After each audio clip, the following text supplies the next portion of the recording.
रोहित शर्मा विराट कोहली के रिटायरमेंट के बाद जो सवाल सबसे ज्यादा बड़ा था वो ये था कि अब अगली टीम इंडिया कैसी होगी। और उसमें भी एक सबसे इंपॉर्टेंट सवाल था कि यार इंडिया का कैप्टन कौन होगा। क्या शुभमन गिल कैप्टन बनेंगे, क्या किसी पुराने खिलाड़ी को कप्तान बनाया जाएगा, ऋषभ पंत पर दांव लगाया जाएगा, जडेजा पर निगाहें हो सकती हैं, कौन होगा जो इंडिया कैप्टन बनेगा।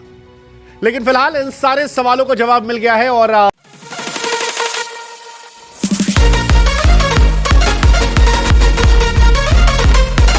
रोहित शर्मा विराट कोहली के रिटायरमेंट के बाद जो सवाल सबसे ज्यादा बड़ा था वो ये था कि अब अगली टीम इंडिया कैसी होगी। और उसमें भी एक सबसे इंपॉर्टेंट सवाल था कि यार इंडिया का कैप्टन कौन होगा। क्या शुभमन गिल कैप्टन बनेंगे, क्या किसी पुराने खिलाड़ी को कप्तान बनाया जाएगा, ऋषभ पंत पर दांव लगाया जाएगा, जडेजा पर निगाहें हो सकती हैं, कौन होगा जो इंडिया कैप्टन बनेगा।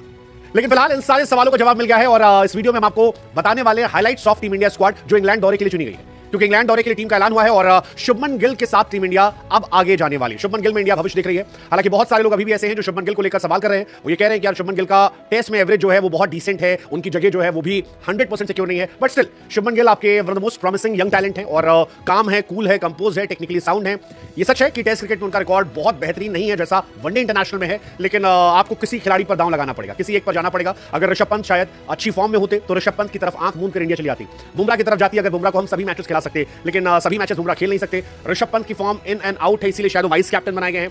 शुभमन अभी के सिनेरियो के हिसाब से मोस्ट प्रॉमिसिंग प्लेयर लग रहे हैं, जो अगर सही बैठ जाते हैं तो फिर आपको एक लंबी दूरी की यात्रा देंगे, क्योंकि कप्तानी के राहुल भी कर सकती थी, लेकिन अगेन वो शॉर्ट टर्म इन्वेस्टमेंट होता, लॉन्ग टर्म इन्वेस्टमेंट नहीं होता। जडेजा शॉर्ट टर्म इन्वेस्टमेंट होता, लॉन्ग टर्म इन्वेस्टमेंट नहीं होता। ऐसे में शुभमन गिल मेरे हिसाब से भी अभी के सिनेरियो को देखते हुए इस वक्त की सबसे अच्छी चॉइस है। लेट्स जस्ट होप कि शुभमन गिल जो टेस्ट में टेक ऑफ करते हैं, जो अब तक नहीं कर पाए हैं, उसे करें और हमें बताएं कि कैप्टन शुभमन गिल इंडिया का दिल जीतने वाले। Second vice captain Rishabh Pant बनाए गए हैं। कुछ खिलाड़ियों को बाहर करना समझ से परे है, जैसे Shreyas Iyer. I still don't know why he is left out. अभी तक अगर सवाल पूछा गया कि भाई साहब कहां पर है श्रेयस अय्यर, और अगर कहते हैं कि यार अच्छा खेल रहा है, बट अगर ये भी कह रहे हैं कि उसकी टीम में जगह नहीं है। अब जगह कैसे नहीं है ये मुझे नहीं पता, जगह बनानी पड़ती है और जिसको खिलाना होता है उसके लिए बना ली जाती है, जिसको बाहर रखना होता है उसको हटा दिया जाता है। जैसे सरफराज खान को बाहर रखना था, उन्हें इंग्लैंड नहीं ले जाना था तो सरफराज खान को ड्रॉप कर दिया गया। उनके मतलब सरफराज साथ हुआ है एक्चुअली, बॉर्डर गवास्कर में भी मैच नहीं मिला था। तो या तो ये माइंडसेट है कि सरफराज खान जो है वो इंडियन कंडीशंस में खेलने वाले खिलाड़ी बाहर नहीं खेल सकते, अदरवाइज सरफराज ने अच्छी परफॉर्मेंस दी थी, क्यों बाहर किया गया उनको पता नहीं, बट वो भी बाहर हो गए।